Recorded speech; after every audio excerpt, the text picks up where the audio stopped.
गुरु का उपहास। विंध्याचल में एक सरोवर के किनारे एक गुरुकुल था। उस काल के गुरुकुलों में शिक्षा के लिए वह अत्यंत प्रसिद्ध था। उसके संचालक मातंग नामक एक महापंडित थे। उनके गुरुकुल में अनेक संपन्न परिवार के बच्चे आकर शिक्षा पाते थे। उनमें विरूप नामक एक विद्यार्थी भी था, जो उस देश के राजा के बहनोई का पुत्र था। विरूप नटखट और हठी था। वह अक्सर गुरुकुल के नियमों का उल्लंघन किया करता था। मातंग स्वामी दाएं पैर से थोड़ा लंगड़ा कर चलते थे। इसको आधार बनाकर विरूप अपने सहपाठियों के बीच उनको लंगड़ा स्वामी कहकर परिहास किया करता था। कुछ दिनों के बाद यह समाचार मातंग पंडित के कानों में पड़ा। मातंग पंडित ने एक दिन अपना पाठ पढ़ा चुकने के बाद अपने विद्यार्थियों को एक कहानी सुनाई।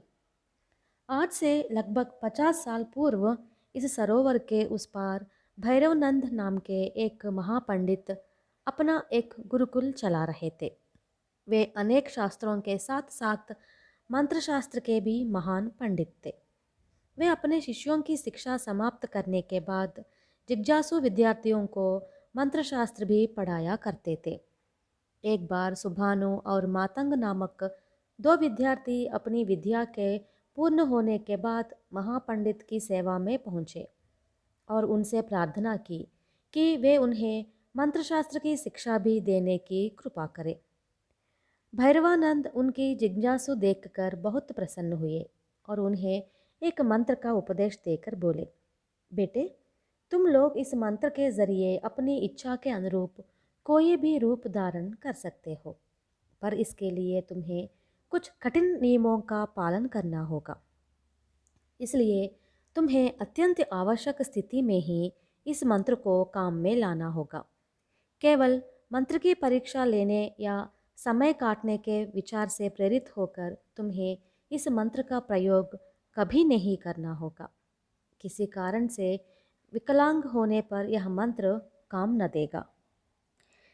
इसके बाद दोनों शिष्य अपने गुरु से विदा लेकर राजदरबार में कोई पद पाने के ख्याल से राजधानी की ओर चल पड़े।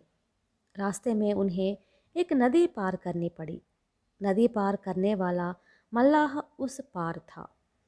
इस पर मातंग ने सुभानु से कहा, मल्लाह तो तभी इस पार आएगा जब उसे इस पार आने वाले यात्री मिलेंगे। हम लोग तब तक उनका इंतज़ार क्यों करें?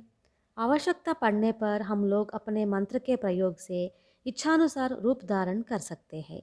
इसलिए हम मछलियों का रूप धरकर तैरते हुए नदी के उस पार पहुंच जाएंगे। सुनो दोस्त, हमारे गुरुजी ने बताया था कि केवल मंत्र की परीक्षा लेने के लिए या समय काटने के लिए हमें इस मंत्र का प्रयोग नहीं करना चाहिए।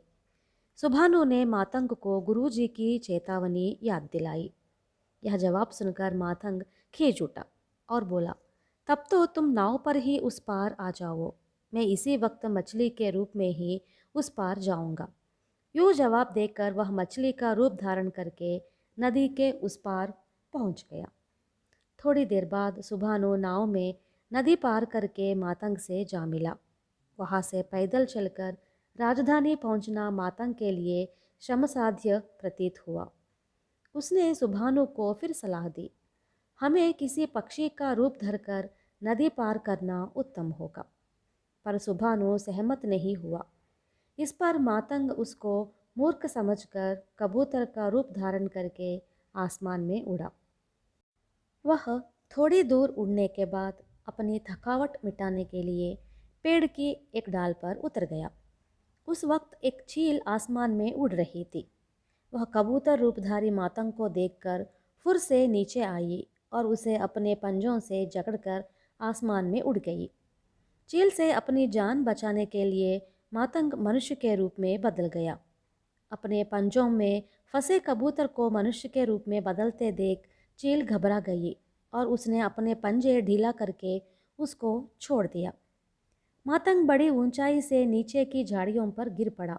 भाग्य से उसके प्राण तो बच गए, मगर उसके शरीर में काफ़ी घाव हो गए और उसका दाएं पैर टूट गया। उस समय इस रास्ते से गुजरने वाले तीर्थयात्रियों की मदद से मातंग कुछ दिन बाद अपने गुरु भैरवानंद के गुरुकुल में पहुंचा और अपनी करनी पर पछताते हुए उन्हें सारा वृत्तांत सुनाकर विलाप करने लगा। भैरवानंद ने उसको सांत्वना देकर उसके टूटे पैर का इलाज किया। कुछ दिनों के बाद उसके घाव तो भर गए, पर उसका लंगड़ापन दूर नहीं हुआ। इस अंग विकलता के कारण वह गुरु के द्वारा प्राप्त मंत्रोपदेश से हाथ धो बैठा। पर सुभानु ने राजदरबार में नौकरी प्राप्त की और कालक्रम में वह विद्याशाखा का मुख्य अधिकारी बन गया। मातंग पंडित ने कथा समाप्त करके बताया, अपने गुरु के द्वारा बताए गए नियमों का उल्लंघन करने के कारण मातंग न केवल लंगड़ा बना, बल्कि मंत्र के द्वारा उसे जो अपूर्व शक्तियाँ प्राप्त हो गई थी उनसे भी वंचित हो गया। उस समय का मातंग मैं ही हूँ। गुरु के प्रति श्रद्धा भक्ति न रखने वाला विद्यार्थी कभी भी उत्तम पंडित नहीं बन सकता। यूँ कहकर लंगड़ाते हुए वह अपनी कुटी में चले गए। इसके बाद विरूप ने कभी गुरुकुल के नियमों का उल्लंघन नहीं किया और न उसने अपने सहपाठियों के सामने मातंग स्वामी को लंगड़ाकर उनका परिहास किया।